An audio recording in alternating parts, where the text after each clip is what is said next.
At around midnight on May 11th, I almost forgot that my shrimp tank's filter needed cleaning. So I got out of bed and went to the kitchen to rinse out the muck. While checking the filter for anything strange, I ended up spotting 4 little shrimp at the drop-down where the filter media is placed. I decided to put them along with the water from the filter in a round container while I cleaned out the rest of the filter and figured out what to do with them. This is what the filter looked like after I removed the water. If you look closely, you can see some specks moving. Those are some of the microscopic organisms that got left behind. Afterwards, I decided to transfer the shrimplets I found in the filter to a cup that had water from my established 20-gallon aquarium.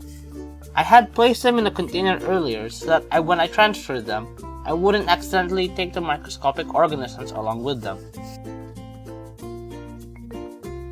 After transferring the shrimplets, I set them aside to wait until I set up their own home.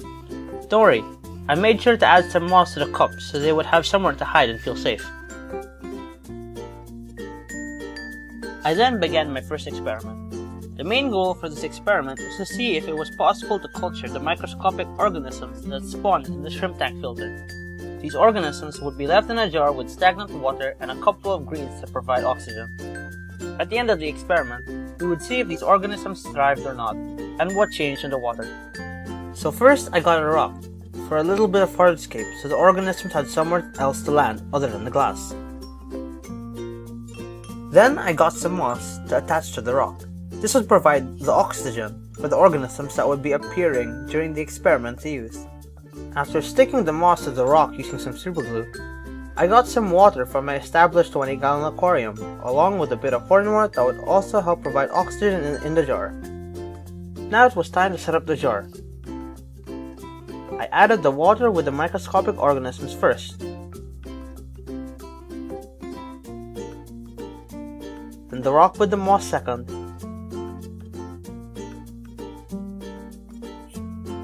The established water third.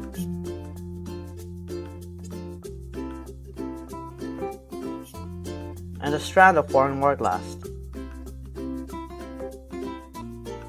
This is what it looked like after being set up.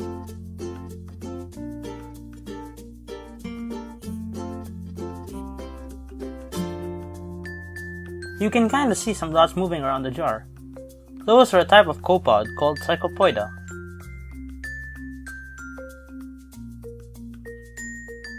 Two days later, I added a portion of an algae tablet to give them a better source of food.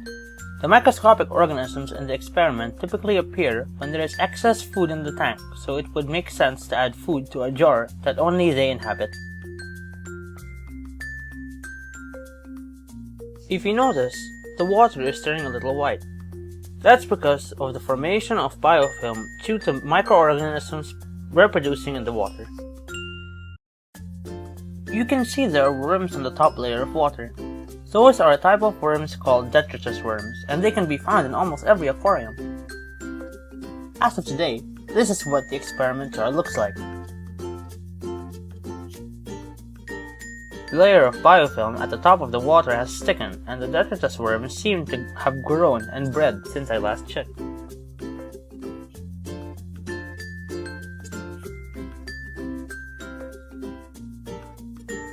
All of the water has practically turned white due to all the biofilm, but the organisms seem to have thrived decently well. You can see some of the Psychopoida moving on the top layer of the water. I would say this experiment was more or less successful because of the changes that happened in the water and how much the organisms spread. If you would want to try this, it would be best to do it when cleaning your filters.